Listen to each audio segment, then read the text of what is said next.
I thought my wife was cheating, but the truth was way more disturbing. I've been married to my wife, Ava, for 4 years. We met at a mutual friend's engagement party. She spilled her drink on me, laughed it off, and somehow we ended up talking for hours. It wasn't love at first sight, but it was something steady. Reliable. The kind of connection that feels safe. For years, everything between us was solid. We trusted each other completely. She knew my phone passcode. I knew hers. There were no secrets, no weird behavior, no fights over jealousy. She's always been a little private, keeps her journal locked, doesn't talk much about her childhood, but never once did I feel like she was hiding something from me. Then, a few months ago, she started talking about this new guy at work, Dylan. She said they got assigned to the same project and clicked instantly. She mentioned him casually at first, just funny stories about office drama or how he always brought donuts for the team. I thought nothing of it. I mean, I've got female coworkers I joke with too. Trust goes both ways, right?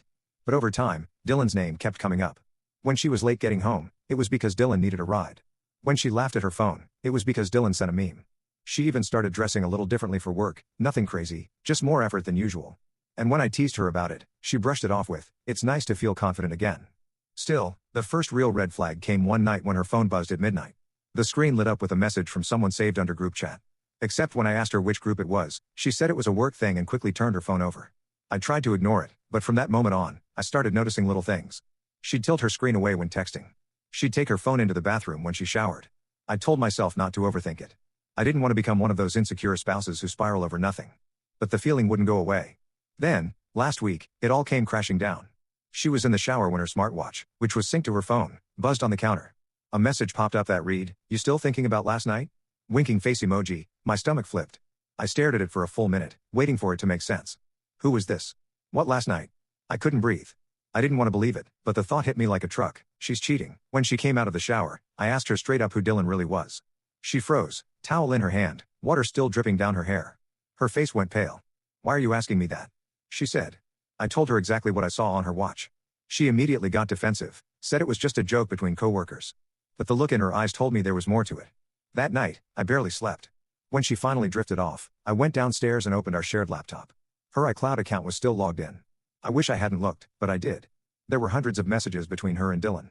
Some were harmless, inside jokes, random updates, but some weren't. The flirting was subtle at first. Compliments about how funny she was. How beautiful her smile looked in that office photo. Then it escalated, voice notes, late-night texts, emojis that made my blood boil.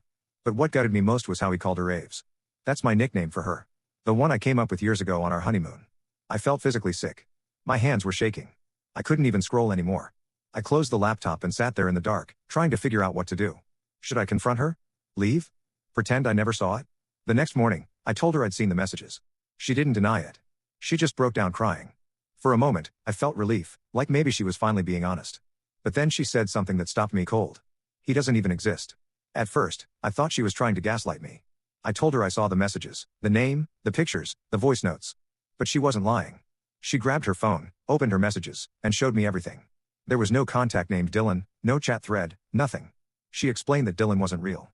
She'd made him up. She used a texting app to create a fake number and had been messaging herself for months. She'd made up the conversations, the flirting, the voice notes. She even used an AI voice filter to respond to her own messages, just to feel like someone was talking back. She said she'd been feeling lonely and disconnected, that talking to someone who always said the right thing made her feel safe.